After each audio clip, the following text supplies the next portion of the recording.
We're live.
Hello, welcome to another edition of the Willie Bragg Show. I'm your host, Willie Bragg.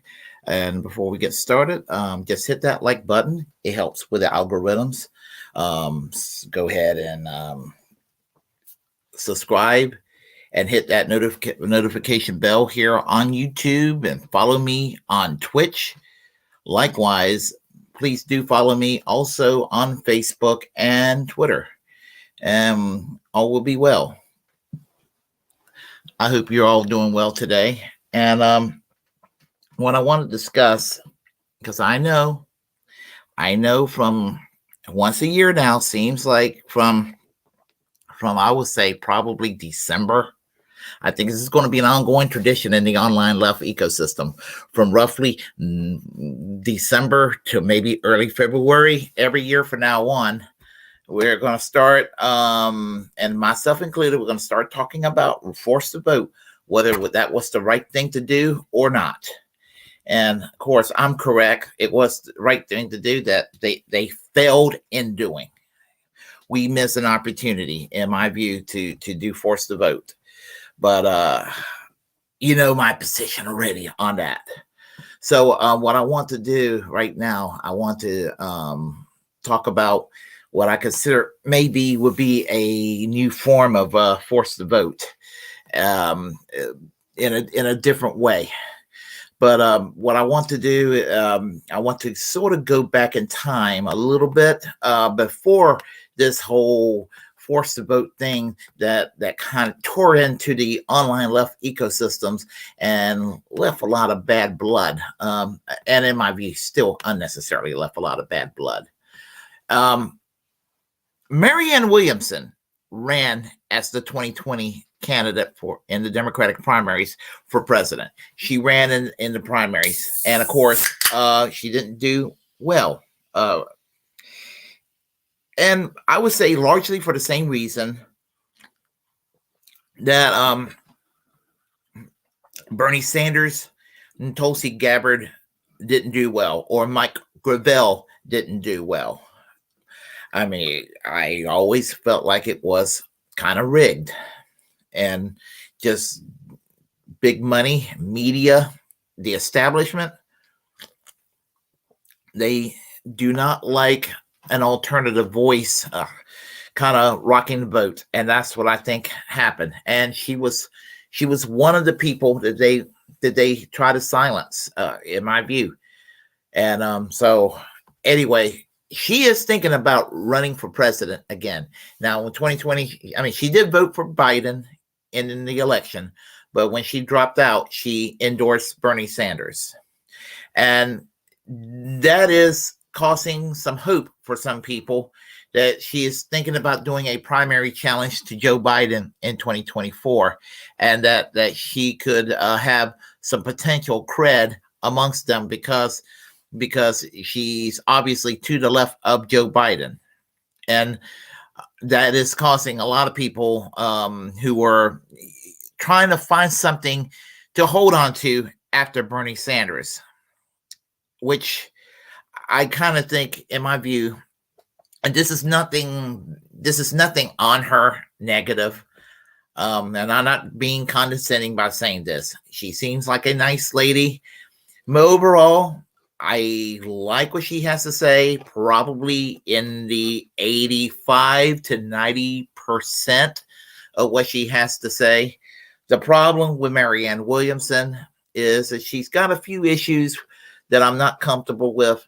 And also, if I could even overlook that, look what happened in 2016 and 2020 in the primaries. And if Bernie Sanders couldn't break through, in my view, I just don't think that Marianne Williamson will either. But let's go ahead and tease y'all a little bit with her 2020 statement that kind of caught a lot of people's attention. And the only reason I'm not going to play the video itself and I'm going to play a stilled picture is because if I play the video, I am concerned about a copyright strike. So, and I think I can get away with playing the audio. So this is what she said in 2019. I remember this speech very well. And I think you probably will too. When if you're my audience, you'll probably remember this very well too. So hold tight. Sorry we haven't talked more tonight about how we're going to beat Donald Trump. I have an idea about Donald Trump. Donald Trump is not going to be beaten just by insider politics talk. He's not going to be beaten just by somebody who has plans. He's going to be beaten by somebody who has an idea what this man has done. This man has reached into the psyche of the American people, and he's harnessed fear for political purposes. So, Mr. President, if you're listening, I want you to hear me, please. You have harnessed fear for political purposes, and only love can cast that out. So sir, I have a feeling you know what you're doing. I'm going to harness love for political purposes. I will meet you on that field, and sir, love will win. Right? Thank you. And I remember when that was when that was mentioned, people were out there making fun of Marianne Williamson. I mean, the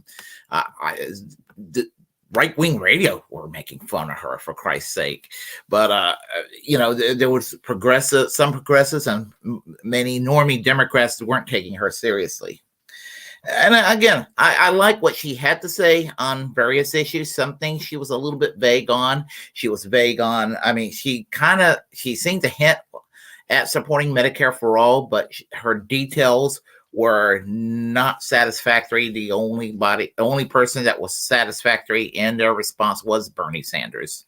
And I'm saying this as somebody who's critical of Bernie Sanders these days. On the policy side of things, he was still the best candidate in that primaries. I don't make any apologies for supporting him in 2016 or 2020. I am not particularly thrilled about the idea of him running in 2024, but I do not think he's going to run in 2024. So that's kind of all academic at this point. So anyway, I was just listening to the Vanguard a while back, and oh gosh, they were simping all over her, Marianne Williamson, and and you got people like Kyle Kalinske and Crystal Ball, which I'm a little upset with Crystal Ball right now, telling people on the left to grow up. I respect her opinions.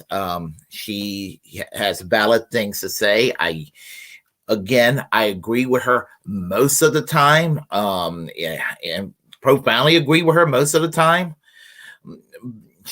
The only problem I have with Crystal Ball is that she's a little bit too committed to the party, to the Democratic Party, when she knows that the Democratic Party is the problem. But having that said, not just kind of being dismissive of people for being exasperated with the two-party system and telling them to grow up. I mean, that's kind of elitist. And so that's definitely a negative strike against her in that regard. So what I'm going to do is I'm going to go ahead and play a little bit from the Vanguard podcast, and I'll comment in a few moments. So give me a moment here. We'll get started. Okay, let's start. Speaking of 2024, you mentioned, setting your sights on that. A new poll puts President Biden's approval rating at just 40%, and data would suggest that a majority of Democratic voters don't want him to run for re-election in 2024. There's also reports out there that you are in the early stages of launching a campaign to challenge Joe Biden for the nomination. Any chance you can confirm or deny said reports? I have an exploratory campaign, so I am doing what I can to build up to a big day. I think the president does need to be primaried. That's not to say that there aren't some very good things that have occurred, but the kind of incremental change that the president represents to me is not the kind of fundamental economic reform that is necessary.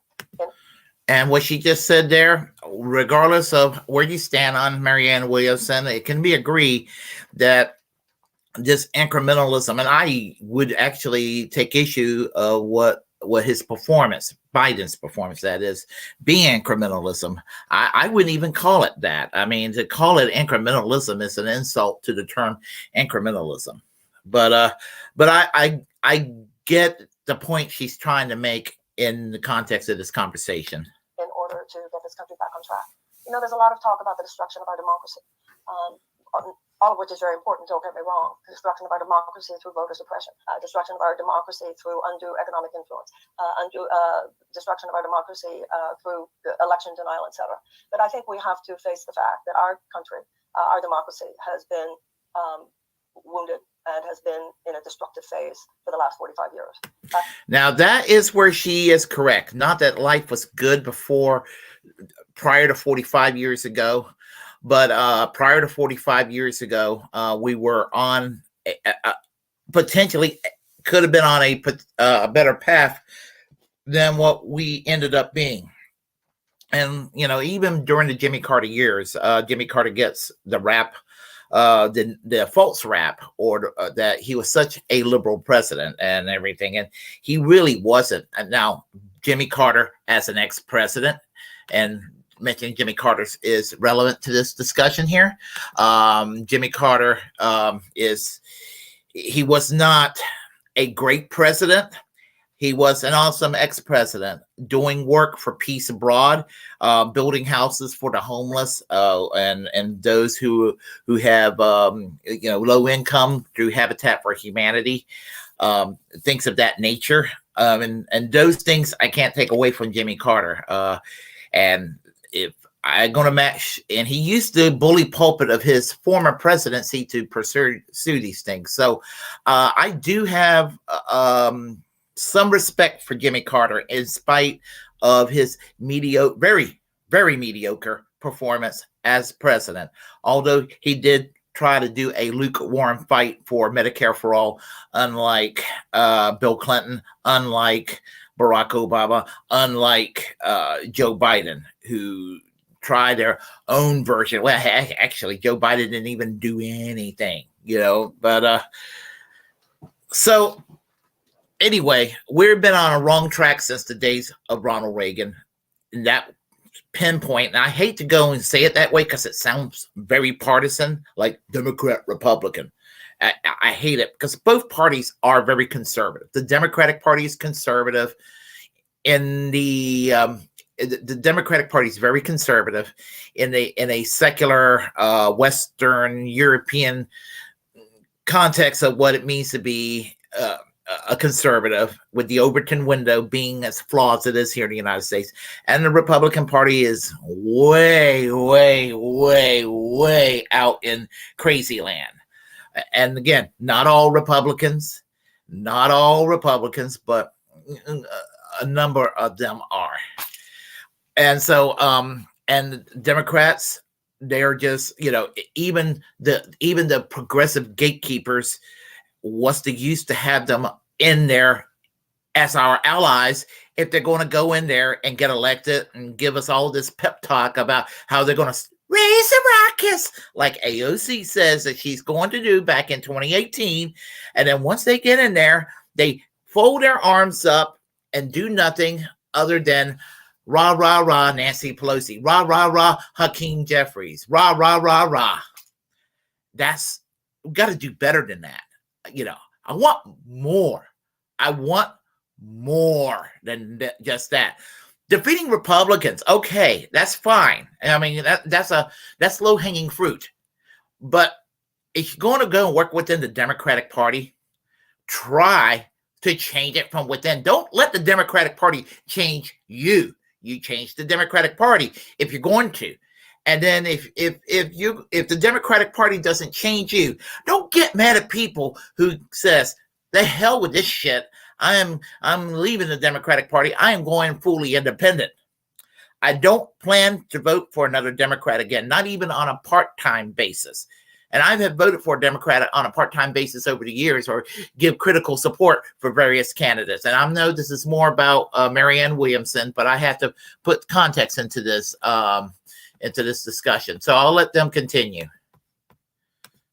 If you're functioning as a plutocracy, which we now are for all intents and purposes, we have moneyed interests, particularly corporate moneyed interests, that are our bottom line. The will of the people is not the bottom line in terms of policy making in America today. That's a democracy. A representative democracy is when your lawmakers represent the will of their constituents and their own conscience. Today, Congress is a system of legalized bribery. It's less about the will of the people, or even the safety of the people, or the well-being of the people, or the animals, or the planet.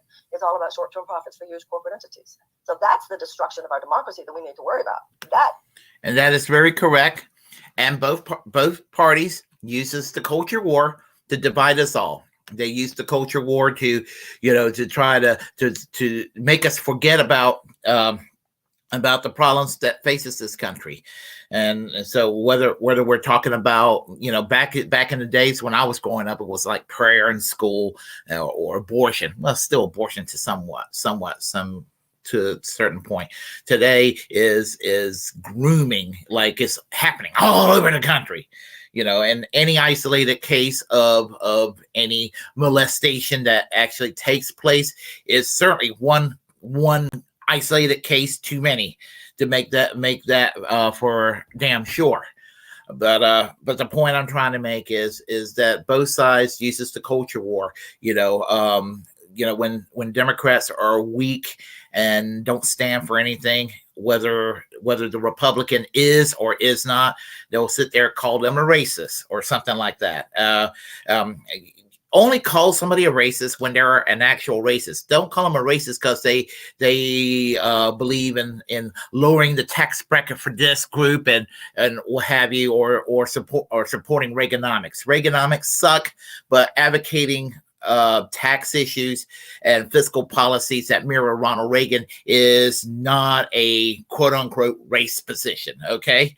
No, that is not. Now, Tea Party rallies, you go and hang Obama from a noose or have him dressed up as an African witch doctor. Okay, that's racist. Okay, I had that straightened out there. That's the way you can critically, and you could talk about a systemic racism, like the incarceration rates in this country, and the police brutality and capital punishment, things of that nature, and the incarceration thing that goes back to Biden's crime bill in 1994. Yes, we can sit there and criticize Matt Walsh. And Kyle Kalinske was correct to criticize Matt Walsh recently on this super law and order thing about executing drug dealers and going around and having this really authoritarian measures to get things back in order. We are a super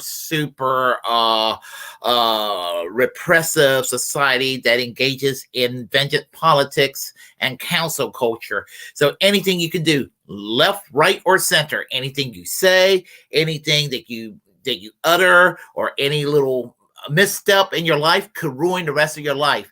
And people from all across the spectrum are out there to try to find any mistake that you make so they can go and basically fuck you over for the rest of your life. And that needs to quit. Everybody deserves a second, third, fourth, and fifth chance, as far as I'm concerned. I make no apologies for that.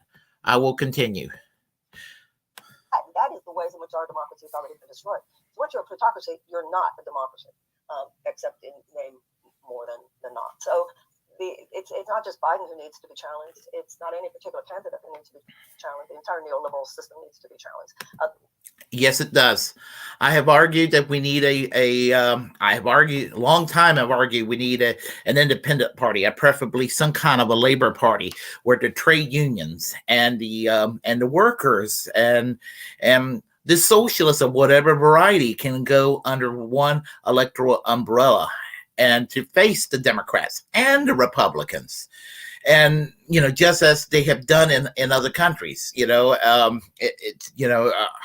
do this sort of thing, to basically fight against neoliberalism and to fight against, fascism. And I mean, George Orwell in The Road to Wigan Pier in 1937 have said this, that the way that, I'm kind of paraphrasing him, but the only way we'll have a democracy in England is a strong, viable socialist party, which he meant a Labour government that was, had its ducks in a row back then, not the kind that got polluted by Tony Blair in the 1990s or Keir Starmer today. So, but the point I'm trying to make is that we need an independent entity outside the two-party system to go and to try to make that difference.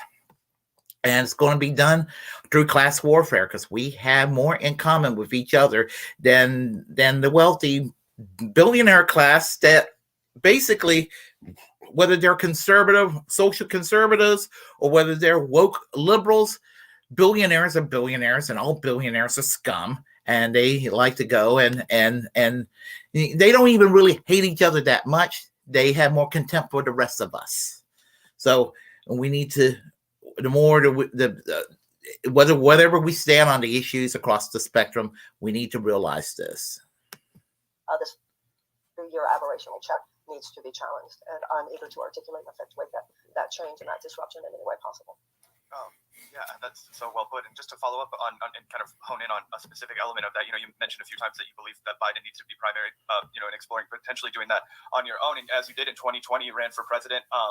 Recently, the Democrats have put forward, and I believe recently signed and ratified the DNC changing the, schedule, in which case the primary voting occurs. We saw, as obviously you did as well, Joe Biden performed terribly in the early states of the Democratic primary, performing poorly in Iowa, New Hampshire, Nevada. It wasn't until South Carolina that he was able to secure a first-place finish in the primary. And it now seems that the DNC is looking at restructuring to make South Carolina the first stop, as a way of kind of shoring up momentum for a guy like Joe Biden. I'm wondering what your thoughts on that are. I'm sympathetic to the idea that we should have a more diverse state be the opening slot on a Democratic primary. But it does seem a little bit more like rigging the game for a guy that just wants to have it begin at a place that'll be beneficial for him.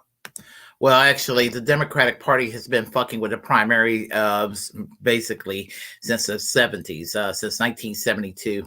Between 68 and 72, there's been they have been trying to find a way to put a stop to a McGovern, and then they found a way to essentially put a stop to the unions. By the time the Democratic Leadership Council came along, saying we don't need money from those unions anymore. We can just we'll take the money from the unions, but we'll take the money from the donor class, and maybe barely say anything to the unions. And this is why the Democratic Party is a shit show that it is today. So, the thing about it is, you saw how Gavin was simping over her. He bought this nice new shirt and everything. Gosh, silly.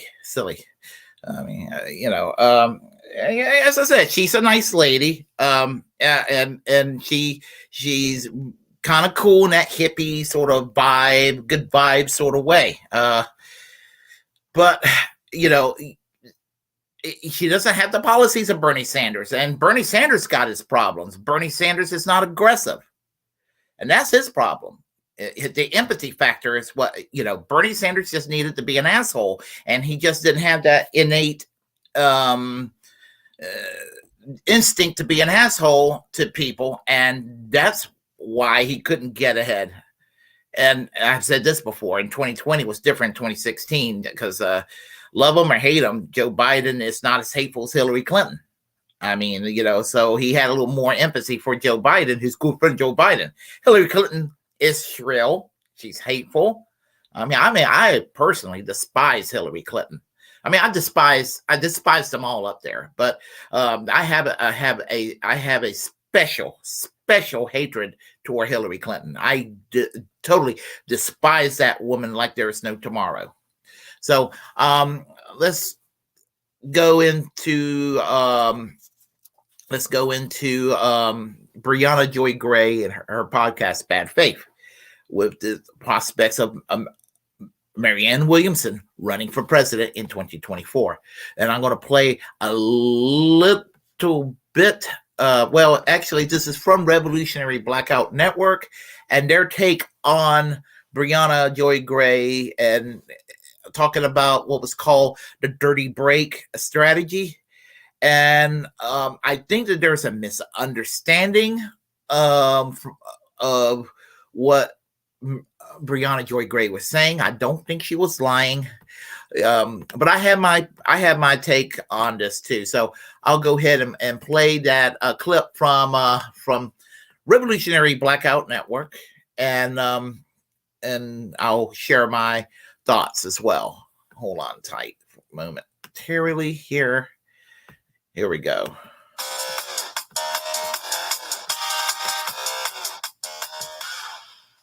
What I'm saying is that as leader-elect, we also have an obligation to explain what it will take to do that. So just hypothetically speaking, if we had a candidate who ran in the Democratic primaries, who used the approach that we have used, which is a fighting strategy, bringing up demands like Bernie Sanders, but then unlike Bernie Sanders, not just falling in line to support Biden or whoever else becomes the anointed nominee, for the coronation, but instead said, this is rotten. In fact, this is the Democratic Party is not on our side. We need to fight independently, and then I'm going to run as independent in the general election. And coming out of the election, I'm going to launch this organization that can go on fighting. If we had something like that, of course, I welcome that. My position is not that we should not have that. All I'm saying is I don't see it on the horizon. So Marianne has said, she said in this Vanguard interview that she would do a dirty break. That's a bold-faced lie. That's a bold-faced lie. She did not say that whatsoever. And I'll bring it up. We reacted to that moment, and Marianne was like, it depends on how the party treats me. They treat me well, then I will abandon the movement and support the Democratic Party. Now, I like Revolutionary Blackout. I agree with Revolutionary Blackout majority of the time. But I know where she got that from. Marianne Williamson was kind of, she was basically referencing Donald Trump's statement toward the Republicans in the 2016 primaries when they asked him would he support the Republican nominee if he isn't the nominee. It's like depends on how you treat him. Now, love him or hate him, Donald Trump. He was kind of just like Bernie Sanders in the 2016 primary. He was an outsider, an unwanted person.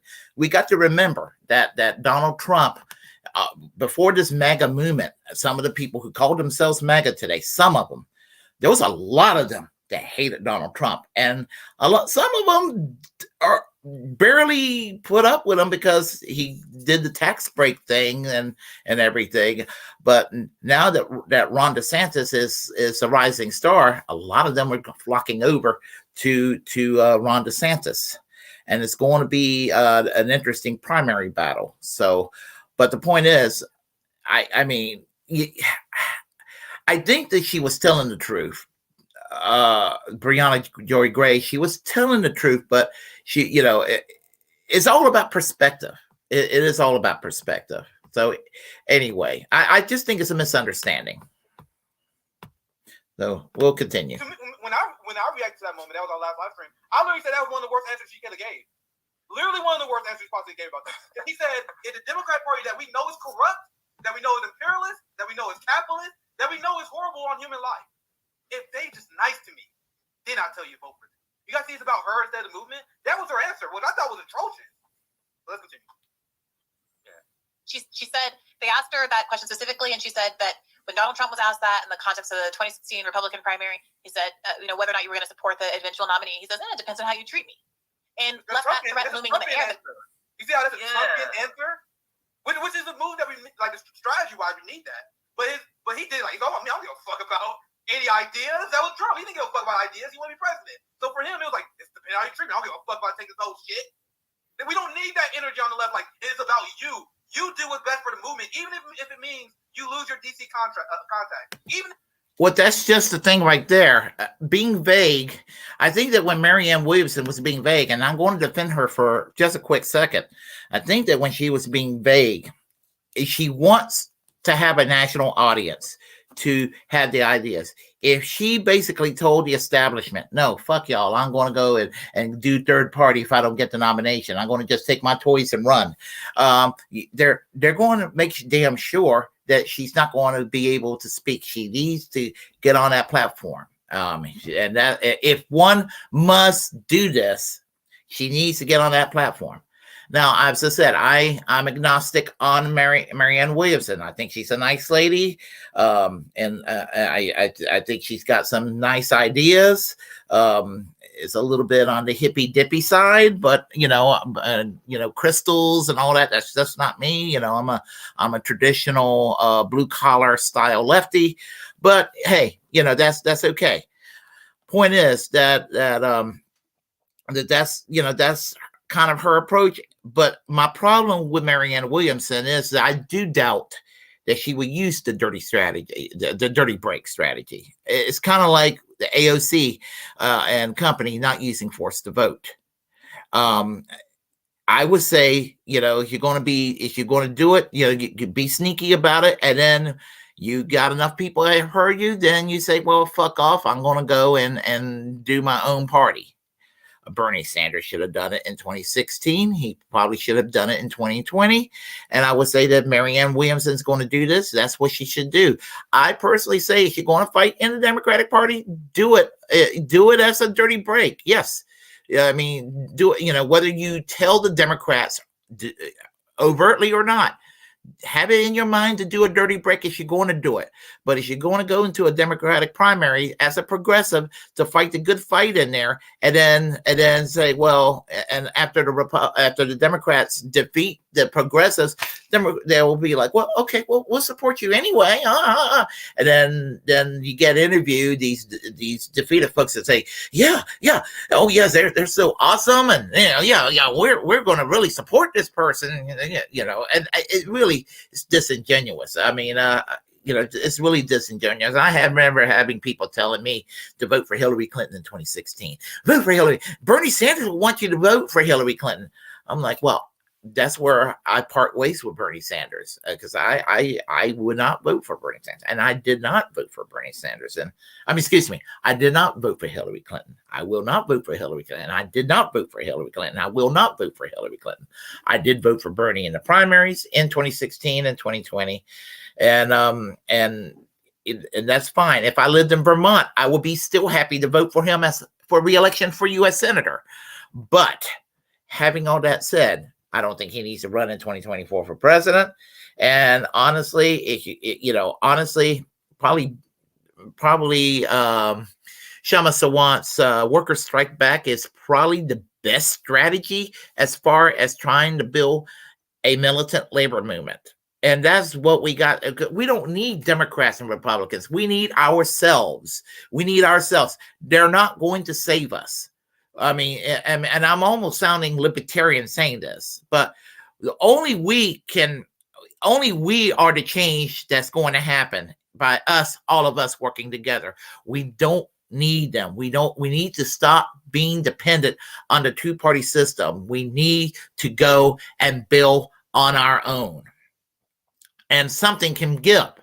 Like, for example, in Alaska, they had ranked choice voting. Now you can actually do things like pressure within organizations to pressure as lobbyists, whatever, to try to reform things like public financing of elections, or things like ballot access reforms. Like in North Carolina, it used to take, I believe, 80,000 signatures to get a political party on the ballot. Now it only requires around 14,000. And so there is where, this is the kind of difference you can make. I still think 14,000 is too high, but compared to 80,000 several years ago, progress has been made in North Carolina. It's no longer one of the most restrictive states in the country. So I'm kind of getting all over the place, but this subject is sort of reminding me of forced to vote, because the left needs something after Bernie Sanders, needs to do something after Bernie Sanders to make shit happen, because nothing has happened. It's year after year after year. It is the 11th term of the Reagan presidency. No matter who's the president, no matter what the makeup of Congress is, it's just the same Reagan path over and over and over again. Certain little policies changes here and there, but it's just the same. It's the same. Military industrial complex remains the same. The wars remains the same. Union busting remains the same. Corporately managed trade remains the same. This sort of thing remains the same. Non-stop environmental degradation remains the same. And the culture war on both sides remains the same. It doesn't stop. And as long as we keep voting for dumb and dumber called Democrats and Republicans, honestly, that's what's going to happen. And Crystal Ball can tell me to grow the fuck up all I want. She can tell me to do that. And I'm always going to appreciate Crystal Ball's insight on a lot of matters. But she was probably the most wrong as she's ever been on anything with regard to what she was saying the other day about people kind of having an exasperated attitude in the Democratic Party. Because believe me, I have been exasperated. I have worked with, in my 20s, I have worked with the Democrats on a local level. I have worked with the Democrats on the college level. And I saw no change with Bill Clinton as president. I was like, where's all this change that's supposed to take place? Why, after a year and a half, why things are still, why do I feel like it's still the George W. Bush presidency? George Herbert Walker Bush presidency, rather. That's how it felt during the Clinton years. And then still felt like the Clinton years when Bush was president, except you had a few more religious fanatics trying to cause Middle Eastern wars to take place, and they wanted to take the Iraq War and extend it to Iran, and they wanted to go and torture people and spy on all of us. So and that was the Bush-Cheney years, which I call the most dystopian time in my life. And so there you have it. And we're just in a perpetual mess, and we're not going to get out of this perpetual mess until we try something new. And and anytime anybody tries something that's just that doesn't even do a whole lot, like vote for Ralph Nader in 2000, you still hear people say, well, that's why we ended up with Bush and Cheney. And these same people who say that voting for Ralph Nader caused Bush and Cheney to become president are the same people that have rehabilitated George W. Bush because they hate Trump so damn much. And they still hate Ralph Nader to this day. I mean, Jimmy Dore said it. He said they hated Ralph Nader for supposedly giving us George W. Bush. Now they love George W. Bush and they still hate Ralph Nader. Now, Ralph Nader said some screwy things recently. He's gotten kind of shit libby on some of his tweets lately, and and I don't know, but he's done a lot of good prior to that. I can't take that away from him. So I'll let Brianna Joy Gray and I'll let RBN do their little discussion, and I'll comment some more. Even if Joe Biden, Nancy Pelosi, and the election observers was kissing your ass, even if they gave you shiny reviews in every interview, you still said, fuck you, I'm with the people. According to Marianne, she's going to say she with the establishment as long as they not her. They can treat us like garbage like they do. But she don't care as long as they treat her nice. That's a horrible answer. Now, I do agree with the anger Nick Cruz just expressed there. I do agree with his righteous anger there, because I have it all the time myself. No. Watch the interview. She says that. Watch it. He was going to run independently if he was pushed out of the Republican primary. Now, obviously, he won, so we never tested that theory. But knowing that, does that change your opinion about Marianne's run? And moreover, are you really No, not at all. Just to answer the question quickly, not at all. Saying that, but for someone willing to do a dirty break, you don't think there's any utility for the progressive movement from a messaging standpoint and having a progressive run in a Democratic primary? I think it's a question of in on balance what gains we can get. I mean, As I said before, of course, there were gains made just in terms of building the confidence of voters with having a campaign like Bernie Sanders. But on balance, what happened? On balance, people ended up getting demoralized because there was nothing that came out of it. And as a matter of fact, a lot of young people ended up getting. Sorry. It's a dog. My name's Mike. Anyway, sorry about that. Let me get back to this just for a moment. But anyway, so that's what's been going on. This whole debate about the what you call it, the dirty break. It's if you're going to work within the Democratic Party, you're gonna have to put the fear of God in them, and I even hate to suggest that because it is really a waste of time. But in my view, I think it's more of a waste of time than I've ever did in my entire life, and I have a lot of shit-lib friends that are going to be like totally frustrated with me saying these things, but they'll have to get over it. So anyway, let me go ahead and we'll get back to that.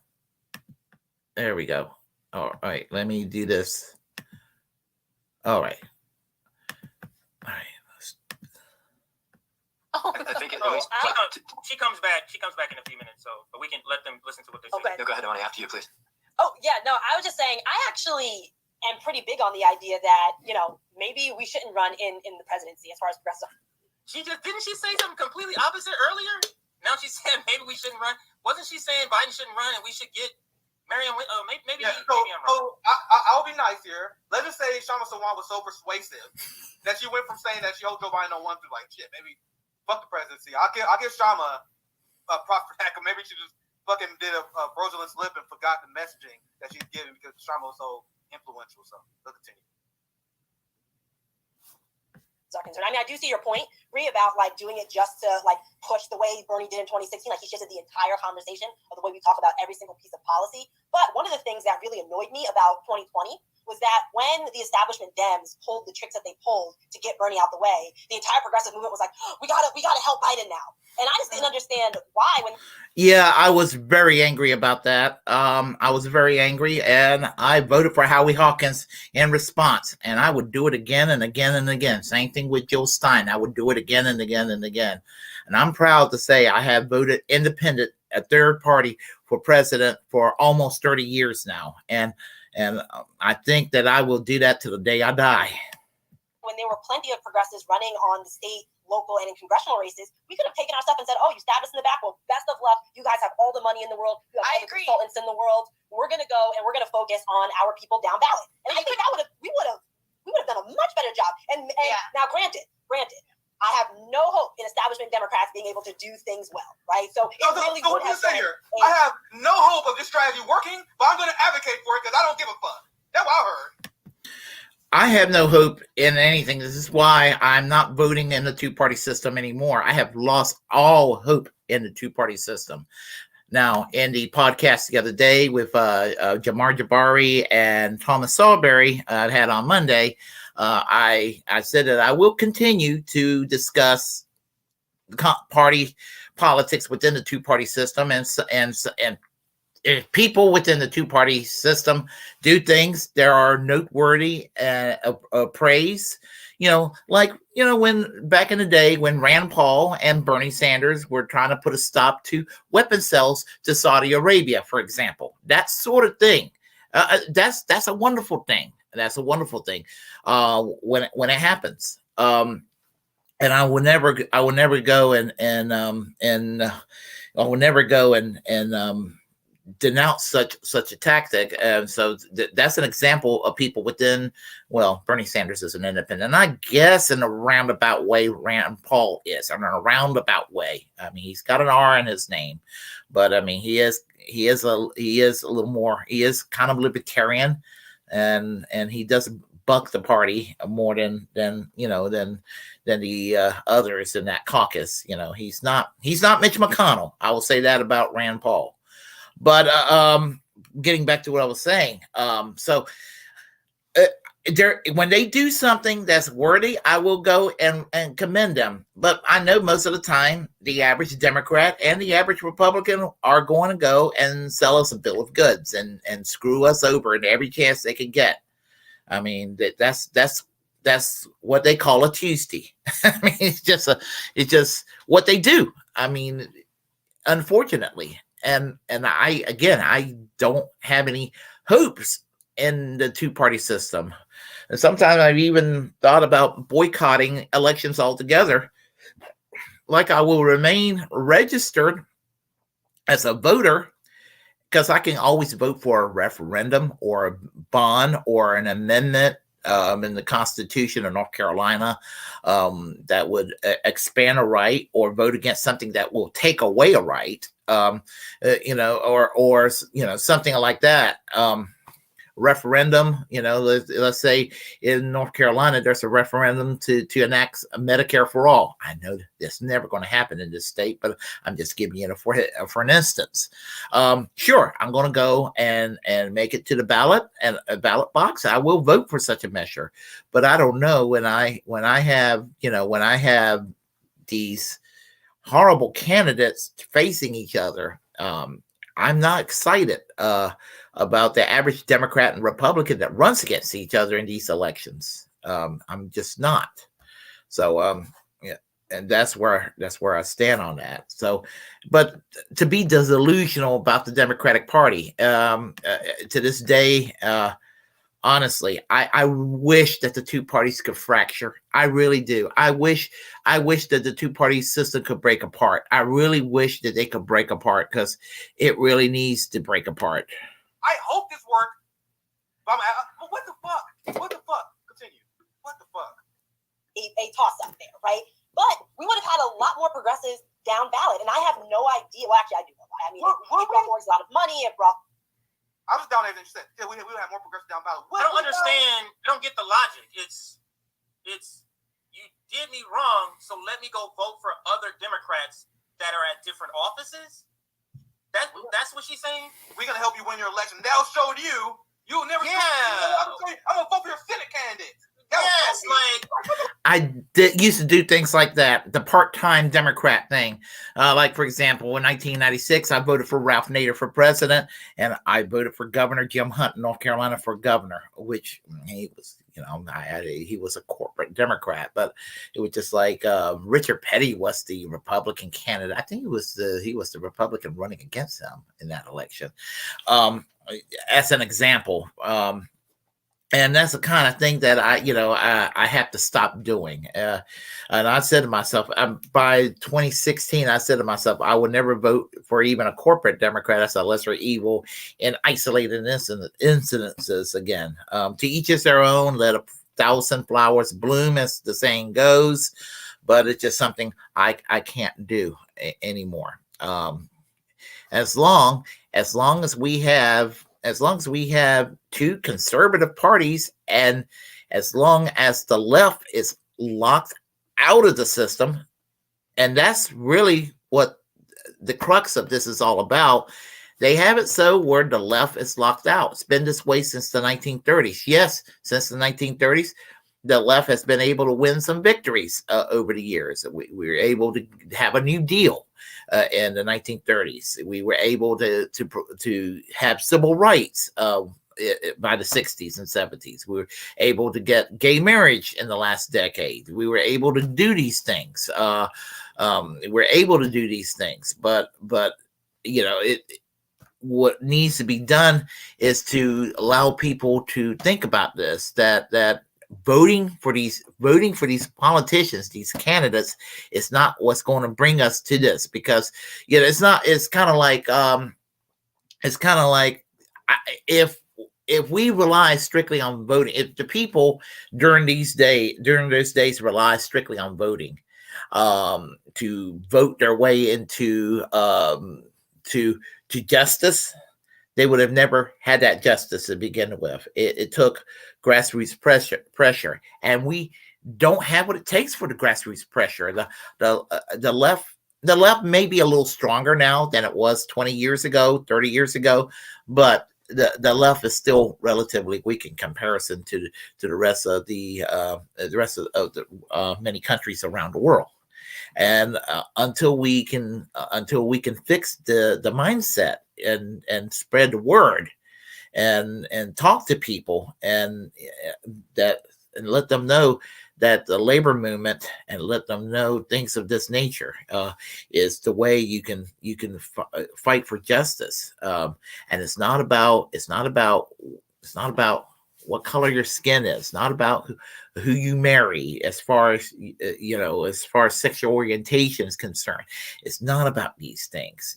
These things that the right, the Fox News and the One American News networks and Governor DeSantis and Governor Abbott in Texas like to do, to divide people. And the left needs to find a way to respond to that, and to respond to that in such a way where everybody has equality and we can achieve worker justice. And until then, I don't think we're going to get anywhere. And right now, at this point, as I said, if we're going to go and fight within the two-party system, and I have my doubts about it, dirty break is the way to go about it. To basically tell the establishment, that you fucked us over for the last time, and until then, they're not going to learn, because the Democratic establishment know that small little faction of the left in Congress are like sheep, and they're you see what a wimp AOC turned out to be. She ended up being a wimp, and they can't beat her way out of a wet paper bag, getting scolded constantly by Nancy Pelosi. Instead, and I was fooled for 5 minutes when she put in the sit-ins at her office. And I was just like, oh, great. She's going to give Nancy Pelosi the headache she deserved. I dislike Matt Gaetz and Lauren Boebert and all those folks. But you know what? The only reason they get more respect from me than the squad is not over politics, because I disagree with their politics 100%.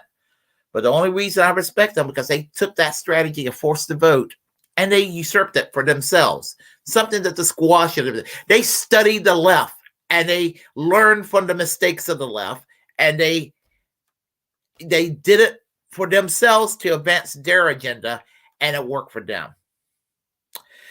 I mean, I have to objectively say, you know what? I respect that. I disagree with the outcome. I disagree. Well, and there's no agreement or disagreement, I mean, they're all batshit crazy on the Republican side, I mean, would I care if Kevin McCarthy was not speaker? Believe it or not, Democrats were kind of concerned that, oh my God, they're not going to have a speaker. What are we going to do if there's no speaker? Keep the whole thing going for the next 2 years. Let them force the vote for the next 2 years. If Republicans get nothing done, better. So a dirty break is the new force to vote, as far as I'm concerned. And of course, we know what the outcome is going to be. This new force to vote, which is called the dirty break, is not going to happen, but it's a nice thought for 5 minutes.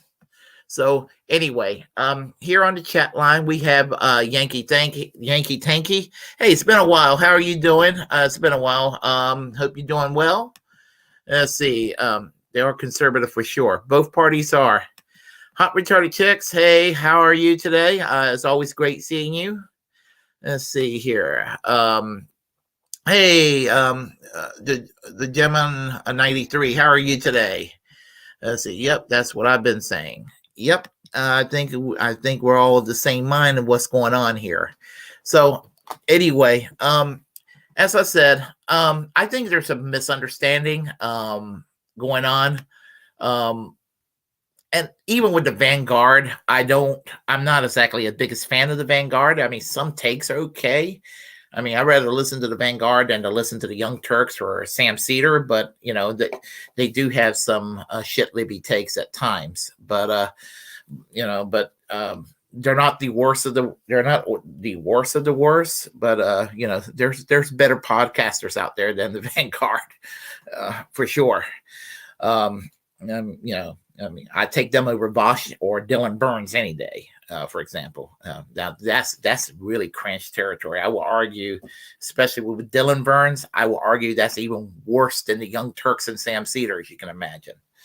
So anyhow, so anyway, let's see. If y'all like what you heard, press like and comment anyway if you disagree with what I have to say. Feel free to share the content on this channel.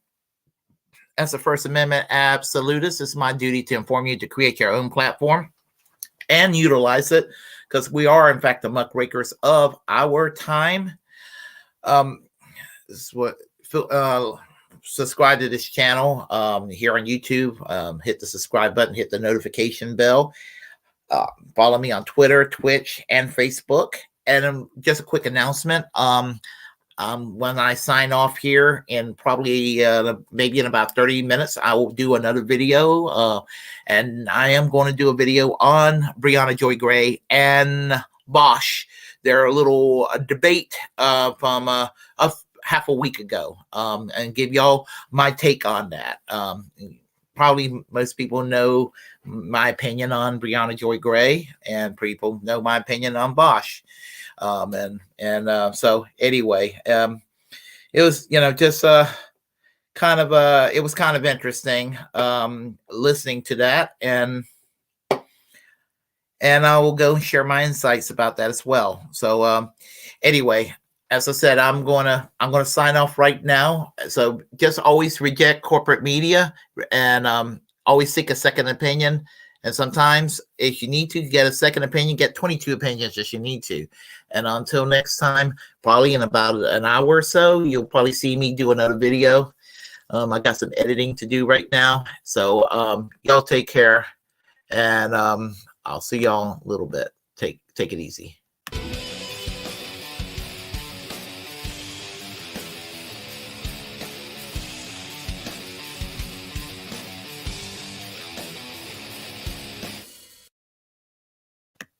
Until the next hour.